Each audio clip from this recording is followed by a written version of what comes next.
Tengo que hacer una reserva de última hora. ¿Placer o trabajo? Da igual. Un momentito que hacemos el registro. Nombre, por favor. ¿Opor? ¿Y apellido? Tunidad. ¿Me lo puede repetir? No. La oportunidad no se repite. Aprovecha los Pro Days de Citroën con condiciones irrepetibles en toda la gama del 1 al 19 de julio.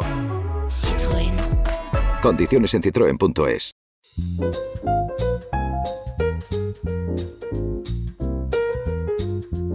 Historias de la economía.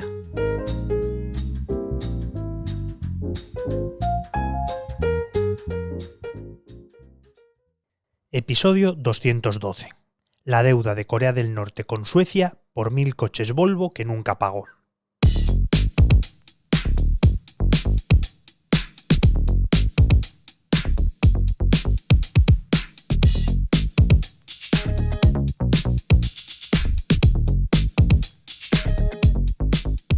Corea del Norte es hoy uno de los países más aislados del mundo, pero hubo una época en la que intentó abrirse al comercio internacional, especialmente con naciones de la órbita socialista. Uno de los acuerdos más importantes que alcanzó se produjo en 1974, cuando en un gesto de acercamiento adquirió 1000 coches de Volvo a Suecia. Más de medio siglo después, esos vehículos siguen circulando por Pyongyang, mientras que la deuda, que ya supera los 300 millones de euros, sigue sin pagarse y creciendo. Kim Jong-un, el dictador de Corea del Norte, tiene el país aislado herméticamente y en una total opacidad. Las restricciones para entrar, y ya no digamos para salir, son severas. El contacto con el exterior es inexistente, y el acceso a la información de los ciudadanos está totalmente controlado por el régimen. Este aislamiento también se traslada a su economía. Entre las sanciones internacionales, principalmente por su programa armamentístico nuclear, su política de autosuficiencia, la pobreza y la escasez de divisas extranjeras, su capacidad para comerciar con el mundo es casi inexistente. Solo China se mantiene como socio, aunque es una relación que ha fluctuado a lo largo del tiempo. Pero aunque parezca imposible, no siempre fue así. Tras el armisticio firmado en 1953, el país contaba con una economía ágil que crecía a gran velocidad, con alzas del PIB de hasta el 25% anual, gracias a las relaciones con la Unión Soviética y la China de Mao.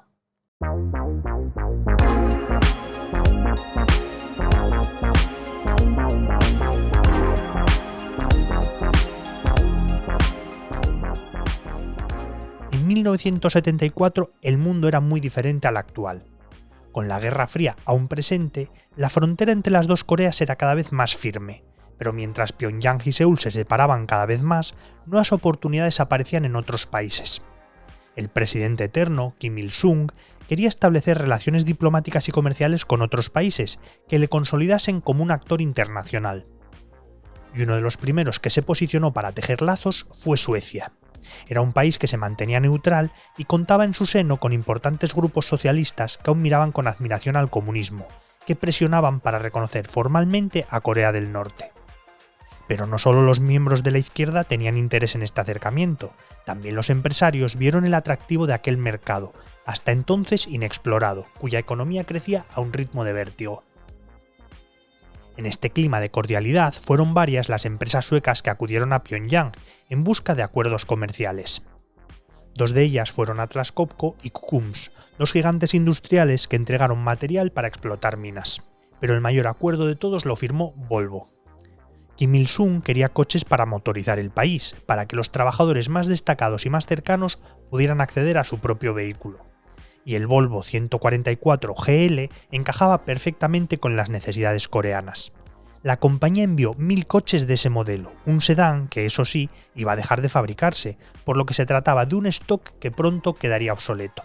¡Qué listos! Como Corea del Norte no tenía divisas, pagaría en cobre y zinc, que extraería de sus minas gracias precisamente a la maquinaria sueca que habían recibido.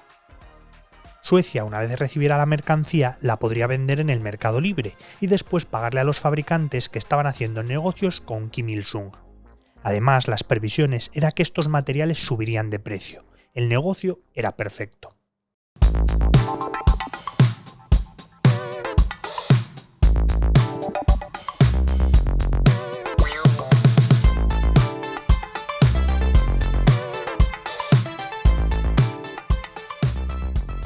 La ilusión duró poco más de un año, que es el tiempo que tardaron en darse cuenta de que Corea del Norte no tenía ninguna intención de entregar nada. Por un lado, porque los cálculos de los geólogos coreanos resultaron ser bastante erróneos y en realidad no contaban con tantas reservas de zinc y cobre como pensaban, y por otro lado porque su precio, en vez de subir, cayó. También se sumó que la economía coreana en realidad no era tan potente como parecía. El dinero que aportaban China y la Unión Soviética se dedicó más a enriquecer a la élite y financiar su megalomanía que a mejorar la estructura del país. Y tras la caída del muro de Berlín, directamente el país colapsó, entrando en una situación de pobreza extrema como la actual. Pero el principal motivo, por encima de todos, para no pagar es que Kim Il-sung no quería. Tenía el convencimiento de que en plena Guerra Fría los países occidentales pronto se alejarían del capitalismo para acercarse al comunismo, en un escenario en el que quién le debía dinero a quién sería menos importante que aplastar al capitalismo en su conjunto. Con ese convencimiento hizo cálculos y llegó a la conclusión de que no le merecía la pena pagar nada. Por el tipo de acuerdo que habían firmado, el Estado sueco asumió la deuda de Volvo y casi más por mantener las apariencias que con la esperanza de lograr resultados reales, empezó a exigir a Corea del Norte el pago de la deuda. Desde 1976, 2 veces al año, envían una carta reclamando el dinero que les corresponde. Nunca ha sido respondida.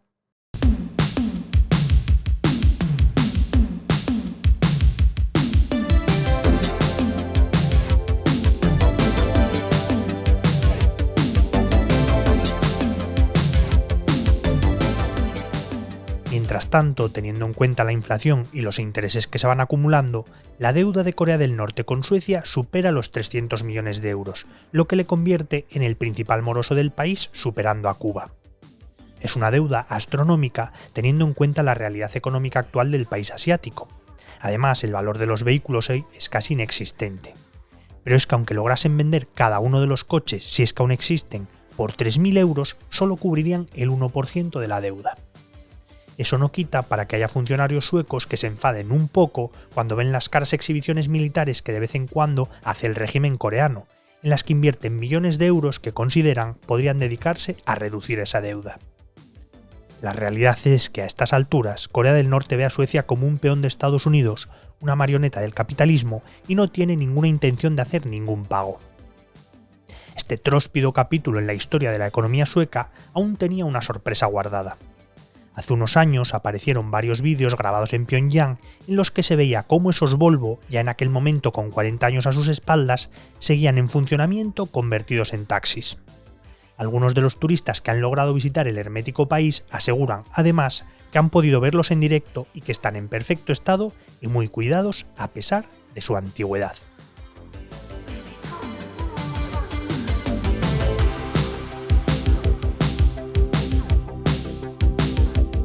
Este capítulo es idea de Víctor Blanco. La edición sonora y la selección musical son de Remo Vicario, mientras que el texto y la locución son míos y soy Javier Calvo.